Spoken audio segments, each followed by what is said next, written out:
জনাব আব্দুল মান্নান, একটু আপনার কাছে আবারও জানতে চাই, একবারের জন্য, কমপক্ষে একবারের জন্য হলেও পিআর পদ্ধতিতে নির্বাচন চায় জামায়াত, এবং দলের নায়েবে আমির সৈয়দ আবদুল্লাহ মোহাম্মদ তাহের এটি বলেছেন 16ই সেপ্টেম্বর ইউরোপিয়ান পার্লামেন্টের সাথে সাক্ষাতের পর। একটু জানতে চাই কেন আসলে একবারের জন্য হলেও কেন? কারণ অনেকেই বলছেন যে বিভিন্ন জায়গায় যারা জামাতের শীর্ষ নেতা রয়েছেন তারাই এই প্রচলিত পদ্ধতিতে নির্বাচন হলে তারা আসতে পারবে না, সেজন্যই কি যে কোনো না কোনোভাবে অন্তত শীর্ষ নেতৃত্বকে পার্লামেন্টে একবার হলেও দেখতে চান আপনারা, সেটি না কি আসলে?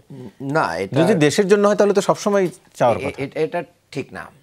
আমরা দেশের জন্য যেটা করলাম সেটাই চাই। দেখেন, বাংলাদেশের সবচেয়ে বড় ক্রাইসিস কি? ক্ষমতা হস্তান্তর, আবার সঠিকভাবে নির্বাচনের মাধ্যম দিয়ে আরেকজন আরেকটা ক্ষমতা পালাবদল, যেটা যে সিস্টেমটা আমাদের দেশে চালু আছে এফপিটিপি বলে। তো এই এফপিটিপির মাধ্যম দিয়ে দীর্ঘ 54 বছরে আমাদের ক্ষমতা হস্তান্তর কি এটা সুন্দর হয়েছে? এবং বড় বড় সংঘাতের জন্ম নিয়েছে, রক্তপাত হয়েছে, খুন হয়েছে, এবং বিশ্বাস অবিশ্বাস তৈরি হয়েছে, নির্বাচন পরিত্যাগ করা হয়েছে, অনেকেই এটাকে মেনে নেয় নাই, অনেক ধরনের কারচুপির অভিযোগ এসেছে। তো এই জায়গায় এসে আমরা বলছি যে না, অধিকাংশ জনগণের মতামতের ভিত্তিতে একটা সরকার গঠিত হোক।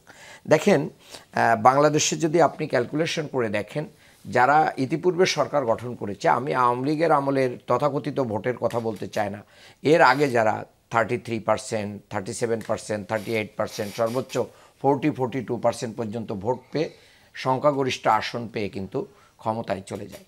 তো এখন আমি ধরেই নিলাম যে আপনি 45% পর্যন্ত কি পেয়েছেন, জনসমর্থন পেয়েছেন, পেয়ে আপনি 200-250 সিট পেয়ে গিয়েছেন। ঠিক আছে, এটার মাধ্যম দিয়ে আপনি 55% জনগণকে কি করছেন, শাসন করছেন। কিন্তু তারা 55% জনগণ আপনাকে চয়েস করে নাই। তাহলে ওই 55% জনগণের যে ভোটাধিকার এবং তাদের যে চিন্তার যে মতামত, তাদের যে এই দেশ গঠনে তাদের যে চিন্তাটা, এটা সম্পূর্ণই কি হয়ে গেছে, বাদ হয়ে গেছে। এবং সর্বশেষ একটা মজার ব্যাপার হচ্ছে যে বিএনপি, সেটি একবারের জন্য হলেও কেন?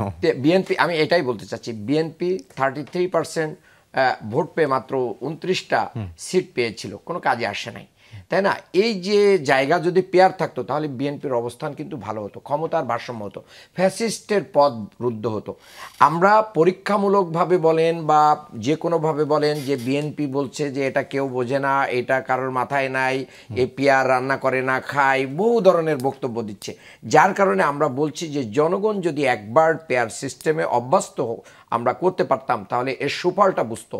কারণ 54 বছরের এই সিস্টেমে আমরা ফেল করেছি, এটা ব্যর্থ প্রমাণিত হয়েছে। সেই ব্যর্থটাকে কেন আমরা আবার ওয়েলকাম করতেছি?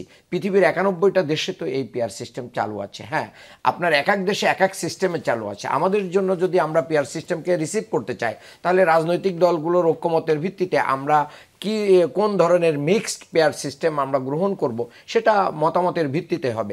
এক ধরনের পেয়ার সিস্টেম কিন্তু বাংলাদেশে চালু আছে, এখনো চালু আছে, এবং অনেকে বলছেন যে সংবিধানে নেই। এই যে সংরক্ষিত আসনগুলোতে আমরা মহিলা যে পার্লামেন্ট মেম্বার আমরা দিচ্ছি, এটা কিসের ভিত্তিতে হচ্ছে?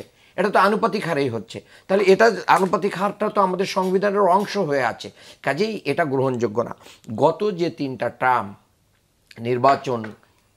নির্বাচিত সরকার ছিল, আমি আমার বড় ভাইদের কাছে জিজ্ঞাসা করতে চাই, গত 3টা টার্মে কি নির্বাচিত সরকার ছিল? এই গণ অভ্যুত্থান হয়েছে 5ই আগস্ট, 7ই আগস্ট সমাবেশ করে ভাইরা নির্বাচন চাইলেন।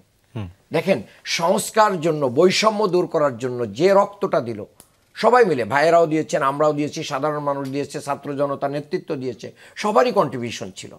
কিন্তু সেইটাকে একটা যৌক্তিক জায়গায় না, যে আহতদের রক্তের দাগ শোকানো হয় নাই, আমরা কি করতেছি যে ক্ষমতাটাকেই একটা বড় ধরনের মেসেজ হিসেবে এখানে দিচ্ছে। এই কারণে এটা আমাদের খুব ফলপ্রসূ হয়নি।